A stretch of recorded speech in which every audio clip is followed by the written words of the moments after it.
આજે આપણે પરમ ફાઉન્ડેશન તરફથી હર મહિનાની 12 તારીખે અહીંયા કેમ્પનું આયોજન રાખવામાં આવે છે. બેન આવ્યા હતા, અહીં લાવો બેટા. બેન આવ્યા હતા અને એમને કિડનીની તકલીફ હતી ને બેટા, કિડનીની. અને બીજું ચાલુ શું હતું? ઇન્સ્યુલન ચાલુ હતું. હા, ઇન્સ્યુલન. હા, ઇન્સ્યુલન. જોરથી બોલો. ઇન્સ્યુલન ચાલુ. ઇન્સ્યુલન પણ ચાલુ હતું. જે તે સમયે બેન આવ્યા હતા ત્યારે એમનો આ એકદમ જૂનો રિપોર્ટ છે.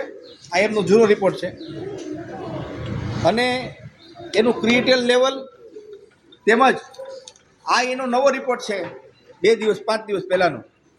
કેટલો? અને આજે એ રિપોર્ટ એકદમ સારો એવો છે. ઇન્સ્યુલન બંધ થઈ ગયું બેટા? બંધ થઈ ગયું છે. ઇન્સ્યુલન બંધ થઈ ગયું અને આવતા મહિને ફરી પાછો એક રિપોર્ટ કરી અને એ જે કાંઈ કિડનીની દવા છે એ પણ બંધ કરવામાં આવે છે એવું ડૉક્ટર સાહેબનું કહેવાનું છે. એવું કહેવાનું છે ને બેન? શું નામ છે આપનું? રેશમા મહેતા. રેશમાબેન, આપણે આ ઇન્સ્યુલન બંધ કર્યું અને કેટલો સમય થયો?